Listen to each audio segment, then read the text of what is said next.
29 जुलाई 2019 को राज्यपाल पद की शपथ ली थी अनुसुईया उइके जी ने।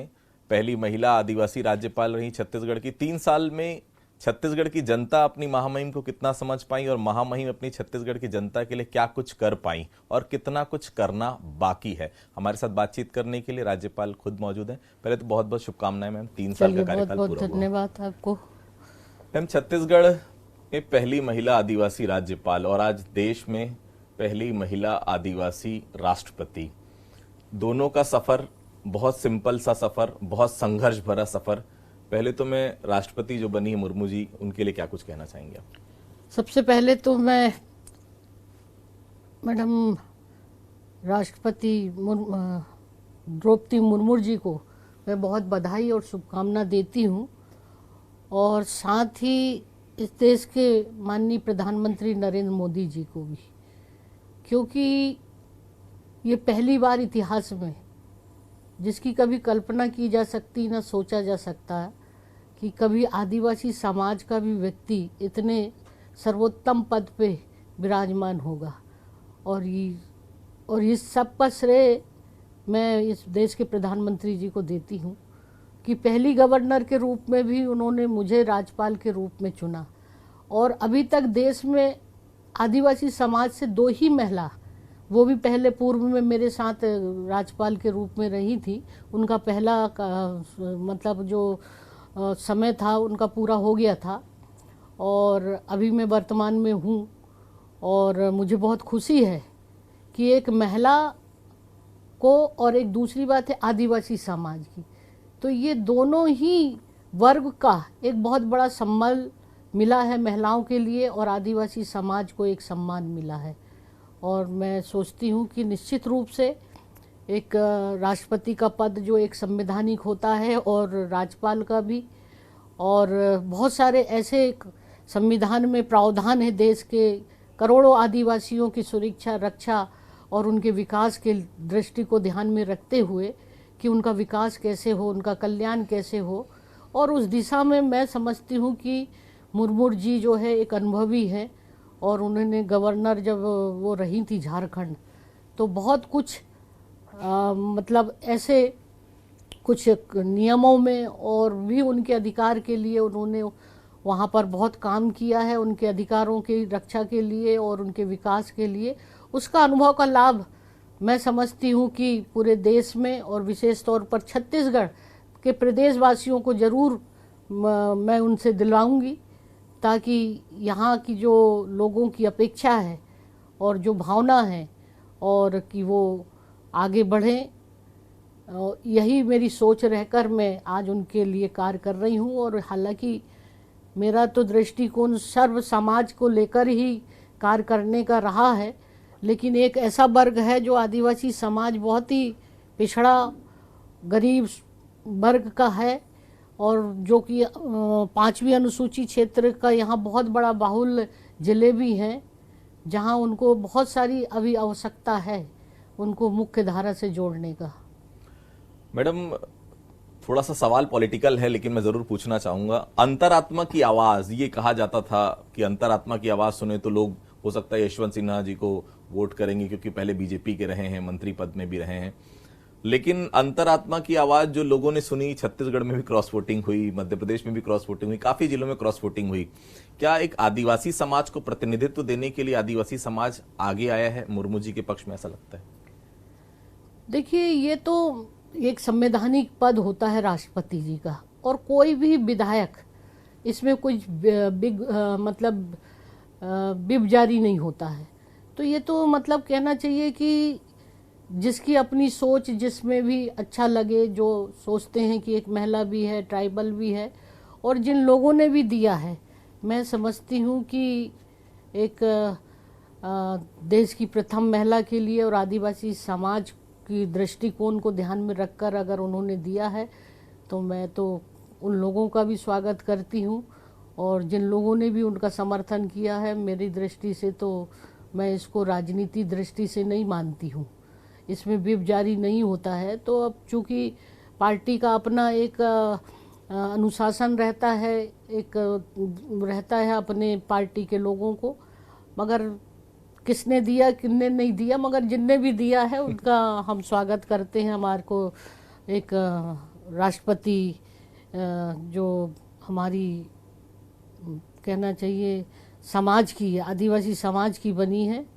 ये तो बहुत ही गर्व की बात है। बहुत शोषित वर्ग रहा है आदिवासी समाज, अब धीरे धीरे अगर हम कहें तो फ्रंट लाइन में आ रहा है। छिंदवाड़ा का भी एक मैं जिक्र करूंगा, एक शख्स है विक्रम जो वहां महापौर बना है, बताते हैं कि वो पहले लकड़ियां बीनता था, लोगों की प्लेट साफ करता था। धीरे धीरे क्या आदिवासी समाज मुख्य धारा में आ रहा है, ऐसा लगता है आपको? मेहनत कर रहा है आगे आने के लिए?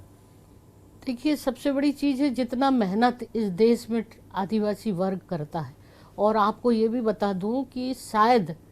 किसी भी समाज में ऐसा बहुत कम देखने को और सुनने को मिलता है कि महिलाएं पुरुषों के साथ कंधे से कंधे मिलाकर कार्य करती हों। लेकिन आदिवासी समाज में, चाहे वो कृषि के क्षेत्र में हो, मजदूरी के क्षेत्र में हो, किसी भी क्षेत्र में, वो हमेशा ही चाहे लघु वन उपज से संबंधित है। आपने देखा होगा कि महिला पुरुष बच्चे सब मिलकर एक साथ काम करके और अपना जीवन यापन करते हैं। और हमेशा उनके अंदर एक बड़ी कर्मठता रही है और बहुत ही सहजता रही है, सरलता रही है और बहुत ही मतलब इस तरह क्या। और उसके वजह से भी आज जो डेवलपमेंट मैं महसूस किया है अभी तक के सफ़र में मैंने, कि जैसा विकास होना चाहिए था, आज भी अंतिम व्यक्ति जो जल जंगल ज़मीन उनकी मुख्य समस्या होती है, आज भी वो अपनी समस्याओं से जूझ रहा है। और मैं समझती हूँ कि ऐसे लोग जो ज़मीन से जुड़कर, और मुझे इस बात को राजनीति से अलग हटकर सोचो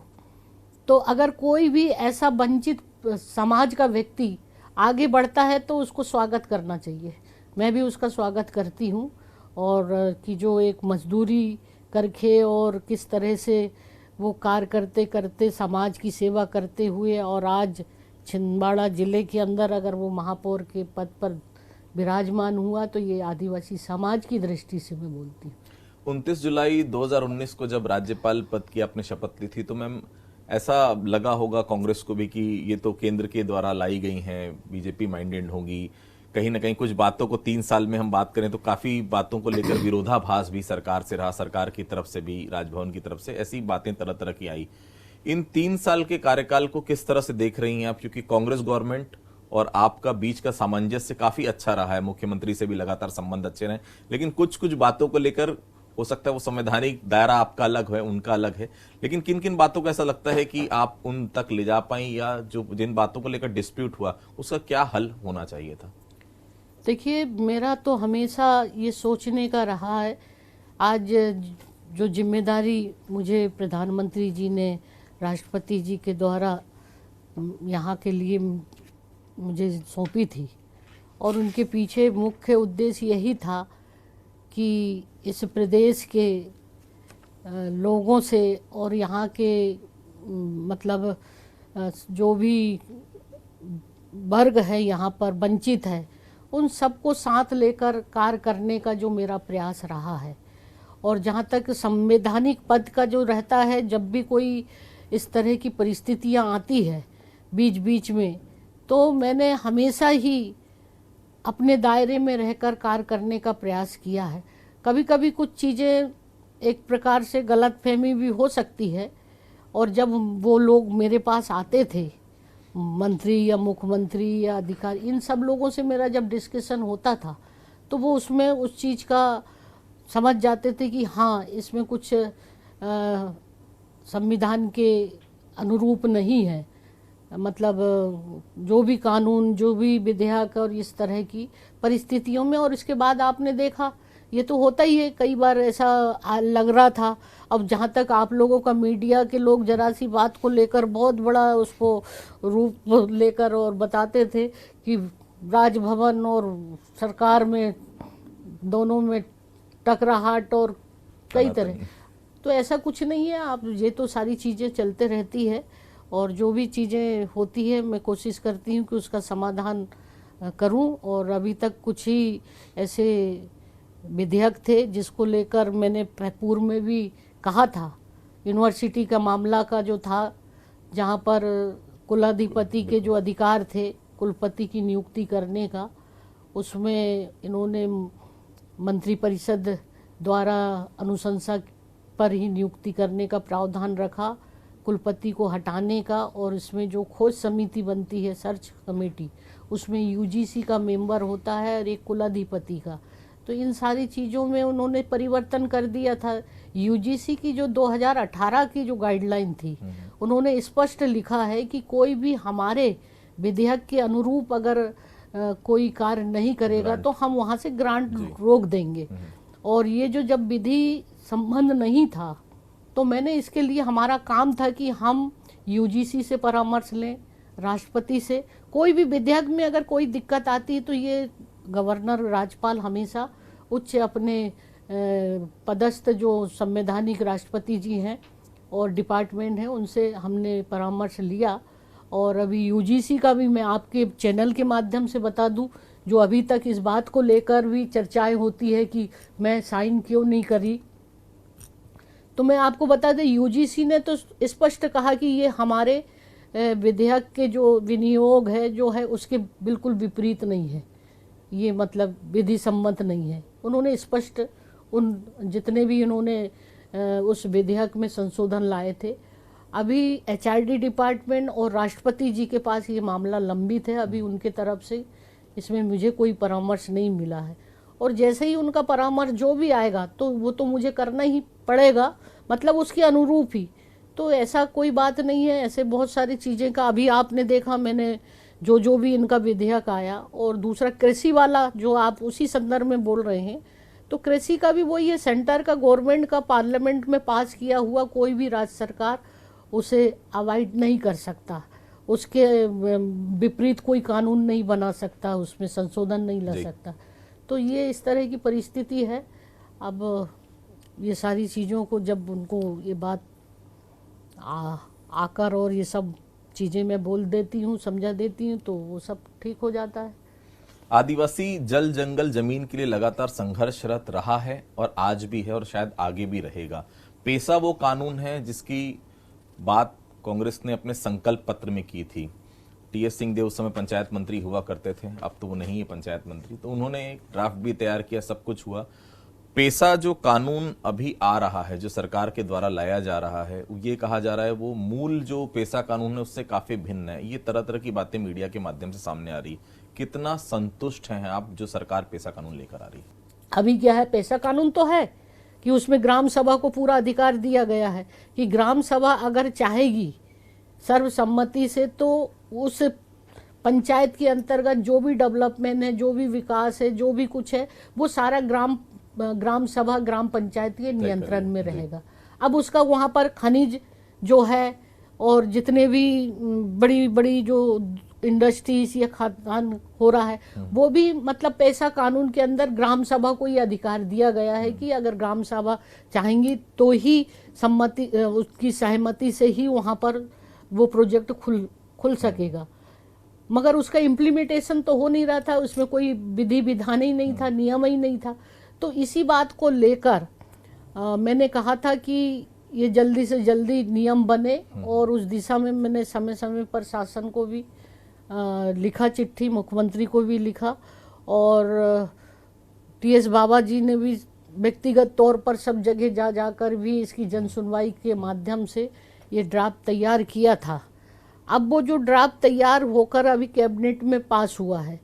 अब वो पूरा अभी ड्राफ्ट का मैंने अध्ययन नहीं किया है, क्योंकि जैसे ही वो ड्राफ्ट आया था तो मैं दिल्ली चली गई थी। तो मैं पूरा ड्राफ्ट देखूंगी,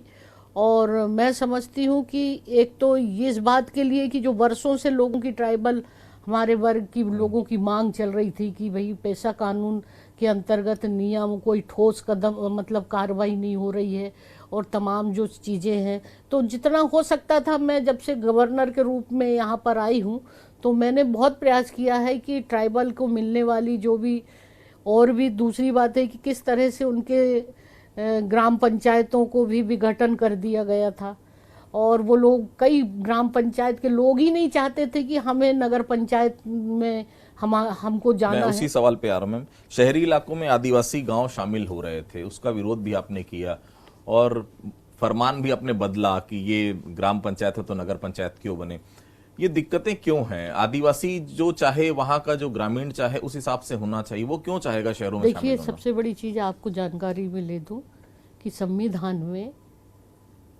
आदिवासी बहुल प्रदेश के लिए एक 5वीं अनुसूची क्षेत्र घोषित किया है।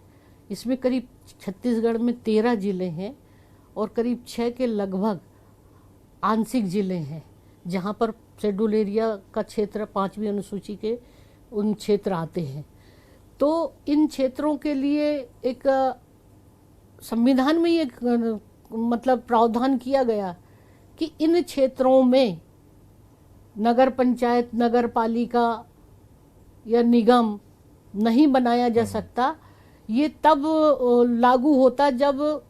केंद्र सरकार मेसा कानून ला देती। ये केवल शेड्यूल एरिया के लिए, लेकिन मेसा कानून राज्यसभा में पारित हो गया, जो कि पेशा कानून की तरह वो भी मेसा कानून था नगर पालिका क्षेत्र लाने के लिए, क्योंकि वो अभी लंबित है। और ऐसी दिशा में अगर लाना ही था तो इसके लिए राज्यपाल के पास प्रस्ताव लाकर उनके अनुमोदन से अगर उसमें जो भी होता उसके बाद ही इसको लाना था। तो इसमें 80 नगर ग्राम पंचायतों को करीब 34 नगर पंचायतें बना दी गई,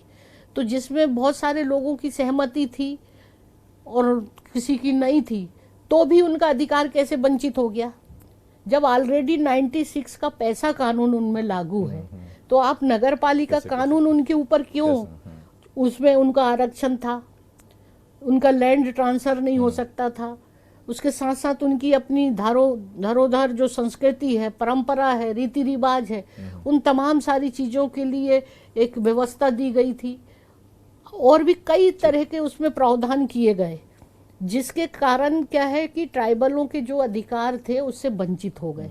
तो लोगों को अच्छा, दूसरी बात ये भी जरूरी था कि कई ऐसी पंचायतें हैं जो जहाँ पर नगर का रूप ले लिया है, एक शहरी क्षेत्र बन गए हैं, वहाँ तो मतलब होना ही चाहिए था नगर। मैं नहीं मानती हूँ कि नहीं बनना चाहिए, लेकिन जो प्रावधान मेसा कानून में रखा था नगर पंचायत और नगर पालिका बनाने के लिए, वो प्रावधान अगर आ जाता तो शायद इनकी जो व्यवस्था में और इनके अधिकारों में और उनको लाभ मिलता, लेकिन वो नहीं हुआ। तो इसके लिए मैंने प्रधानमंत्री जी से भी कहा कि आप ये जल्दी से ये मेसा कानून का कानून पास करा दीजिए, ताकि पूरे देश भर में, केवल छत्तीसगढ़ की बात नहीं है, पूरे देश भर में, तो इससे ट्राइबलों को वो संरक्षण, वो सुरक्षा, उनका आर्थिक, सामाजिक, शैक्षणिक दृष्टि से भी बहुत लाभ होगा और क्षेत्र का भी विकास होगा। मैम, 3 साल का सफर तय कर लिया आपने, क्या ऐसे मील के पत्थर आप मानते हैं छत्तीसगढ़ में 3 साल में वो काम आपने किए हैं, और आने वाले समय में क्या चुनौतियां और देख रही हैं, और क्या ऐसा मानते हैं कि और कुछ किया जाना बेहतर अभी बाकी है आपकी तरफ से? देखिए, यह छत्तीसगढ़ जो है एक प्रकार से मतलब देखा जाए तो यहाँ पर हर चीज़ मतलब खनिज से लेकर और आपका पर्यटन से लेकर और एग्रीकल्चर का बहुत बड़ा स्कोप है और काम भी हो रहे हैं। मैं ये चाहती हूँ कि आने वाले समय में देश में अग्रणी छत्तीसगढ़ प्रदेश के रूप में माना जाए,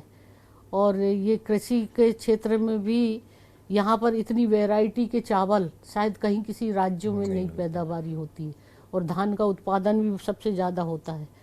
तो इन सारी चीज़ों में पर्यटन का भी बहुत बड़ा स्कोप है, और पर्यटन का भी मतलब दृष्टि से देखा जाए तो और डेवलपमेंट होना चाहिए, ताकि हमारे यहाँ पर देश और विदेश से लोग पर्यटन के लिए, यहाँ पर वन संपदा का भी बहुत बड़ा भंडार है, और उस दृष्टि से भी देखा जाए इमली बस्तर में, अब तो कॉफ़ी भी वहाँ पाई जाती है, काजू, और ऐसी बहुत सारी वनस्पति जो बिल्कुल ऑर्गेनिक, जो कि आज, और यहाँ की बहुत सारी चीज़ें जो है विदेशों में भी अब जाने लगी। तो धीरे धीरे यहाँ का जो आपने देखा होगा कि बेलमेटम का जो है आता है कारीगरी, हाँ, और अब तो गोबर से भी बहुत सारी जो है उसका कई तरह की चीज़ें बनाई जा रही है, राखी से लेकर दिए तक जो है। महिला समूह बहुत बड़ी संख्या में है, इनका काम देखें और कितने प्रकार का। तो मैं ये चाहती हूँ कि महिलाएं भी बहुत सशक्त है यहाँ की, मैंने देखा इतना अंतर्राष्ट्रीय महिला दिवस में मैंने बहुत अवार्ड दी, सम्मान दिया और काफ़ी आगे काम कर रही हैं। और जहाँ तक ट्राइबल जो क्षेत्र हैं, वर्ग के लोगों के लिए भी रोजगार की बहुत आवश्यकता है, तो उसके लिए भी समय समय पर मैं केंद्र सरकार से भी मैंने मांग की, गृह मंत्री जी से, कि जो सीआरपी हो, आर्मी हो, इन तमाम चीज़ों की जो बटालियन में है, इन लोगों की नियुक्ति किया जाना चाहिए। ये यूथ में बहुत बड़ी एक क्षमताएं हैं, मगर इनका सही ये खेल के क्षेत्र में भी यहाँ के ट्राइबलों में बहुत क्षमता है कि ये कहीं पर भी जाए तो इसका सही प्रदेश का नाम भी हो, देश का भी। तो इस दिशा में आपने देखा होगा कि नक्सली लोगों की जो समस्या है बस्तर में, तो वो भी एक उस समस्या का मुख्य कारण भी यह है कि मूलभूत जो आवश्यकता जो है ट्राइबल की, वो पहुंच नहीं पा रही है। बेरोजगारी है, स्वास्थ्य, शिक्षा, रोजगार, ये इसकी मुख्य आवश्यकता है। तो इन चीज़ों को भी और ज़्यादा विकास करने की ज़रूरत है। और मैं समझती हूँ कि मैंने बस्तर और आपका जो सरगुजा, इन दोनों संभाग में मैंने दौरा किया है और मैंने कोशिश की है कि विभिन्न जिलों में जाकर और लोगों से रूबरू हूँ और मैं मिली भी उनसे, चाहे सरगुजा अंबिकापुर का मेरा दौरा हो, चाहे आपका ये जो यहाँ पर छत्तीसगढ़ का कांकेर हुआ, अंतरगढ़ हुआ, आपका जगदलपुर हुए, दंतेवाड़ा, तो ये मतलब इधर का जो पेंड्रा, मरवाही, तो ये जो क्षेत्रों में जाने के बाद एक बात तो आप महसूस कर रहे होंगे कि ट्राइबल में, हमारे आदिवासी वर्ग में एक उम्मीद जागी, एक अपेक्षा जागी है और उनको सही मायने में दिशा देने का काम मैंने किया है कि काम प्रशासन, शासन से किस तरह का आप अपने अधिकारों ले सकते हैं, करा सकते हैं। तो उनको एक संबल सा मिला है कि हाँ, हमारे पीछे कोई संरक्षक है। जो एक मैं कहती हूँ कि ये इस मामले में मुझे अभी मैं पूरी तरह संतुष्ट नहीं हूँ, लेकिन कुछ तक मैं कर सकी हूँ क्योंकि 2 साल मेरा इसमें निकल गए। मुझे मुश्किल से 1.5-1.25 साल ही काम करने को मिला, लेकिन मेरी प्रयास कोशिश है कि इन 5 साल तक मैं इनकी जो भी दशा और दिशा और उनके जो प्रावधान है, आवश्यकता है, मतलब संविधान ने जो उनके अधिकार दिए हैं, वो अधिकारों को दिलाने में और उनको आर्थिक, सामाजिक, शैक्षणिक और स्वास्थ्य की दृष्टि से उनको सक्षम मतलब आगे बढ़ाने में, एक सशक्त करने की दिशा में मेरा ये प्रयास है कि वो लोग और मुख्य धारा से जुड़ जाएं और आगे आएं। और बाकी और सभी समाज के लोग भी हैं, वो भी आते हैं, चाहे वो दलित समाज की बात कर ले, चाहे सामान्य जनरल वर्ग की बात करने या पिछड़ा वर्ग के, तो सभी लोगों का मेरा ये रहता है कि मैं सबकी हूँ। तो उस भावना से वो भी मुझे उतना ही सम्मान दिया। मैं सच बता रही हूँ कि मुझे मतलब ऐसा लगता है कि मैं मतलब जितने भी जो लोग मिल के आते हैं तो उतना ही इसने एक भावनात्मक या एक लगाव हो गया। मैं आपको एक बात इस मौके पर आपकी चैनल के माध्यम से बता रही हूँ कि जब इस बात की चर्चा चल रही थी कि मेरा नाम राष्ट्रपति जी के लिए चल रहा है, द्रौपदी मुर्मू का और भी अन्य नेताओं का, तो सब लोगों को एक मतलब एक भावनात्मक होने के नाते उनको तो मतलब इस चीज़ की नहीं है, तो एक मन में लगा। तो जबकि मेरा मालूम है, मन ये हो रहा था कि मैं छत्तीसगढ़ को नहीं छोड़ूंगी, मेरा अभी 2 साल है, मैं इनके अपने बीच में रहूंगी। अगर मेरा अगर कुछ ऐसा हो गया तो मैं अपने लोगों से वंचित हो जाऊंगी, ये मेरा अपना भाव था। और शायद ईश्वर ने यही मेरी भावनाओं को ध्यान में रखकर, क्योंकि इसमें 2 मत नहीं है कि लोगों की जो भावना थी मेरे साथ, एक सोच थी, उम्मीद कर रहे थे, लेकिन इतना मतलब व्यक्ति तो ये पद आते हैं जाते हैं, लेकिन जो रिश्ते और संबंध है ना, और जो भावनाओं से जुड़ना, यही जीवन की सबसे बड़ी ताकत होती है। हीरो मैजेस्टिक से लेकर शिक्षक तक का सफर, शिक्षक से लेकर विधायक, विधायक से लेकर फिर राष्ट्रीय जनजाति आयोग और अब राज्यपाल, और कहां तक पहुंचना चाहती है अनुसुईया उइके? जैसा लग रहा है कि जीवन में अभी एक पड़ाव और बाकी है। देखिए, मैंने जीवन में कभी कल्पना ही नहीं किया था कि कभी मैं राज्यसभा सांसद भी बन जाऊंगी और कभी मंत्री भी बन जाऊंगी, कभी विधायक भी बन जाऊंगी,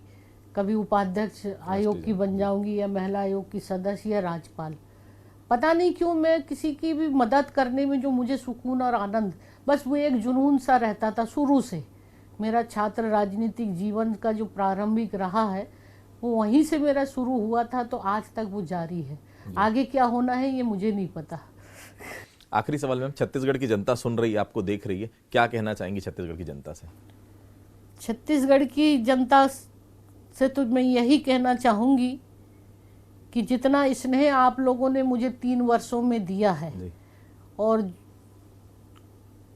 वही स्नेह आगे भी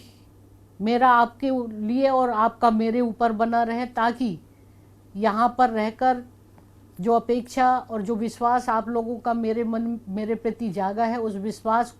को बरकरार रखते हुए जो भी होगा इस प्रदेश के विकास के लिए और उन शोषित पीड़ित उन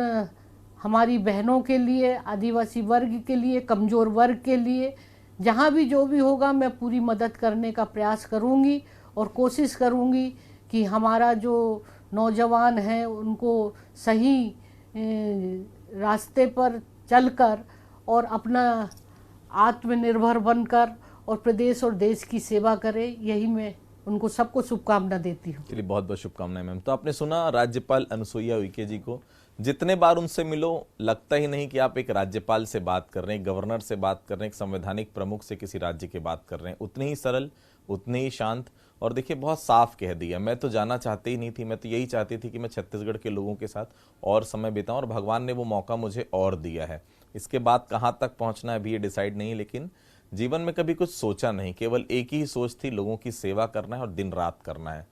तो ऐसी थी हमारी राज्यपाल। 3 साल लगातार वो रही यहाँ पर और आने वाला जो 2 साल है वो भी साफ तौर पर उनका यही कहना है कि छत्तीसगढ़ की जनता के लिए आने वाला 2 साल समर्पित रहेगा।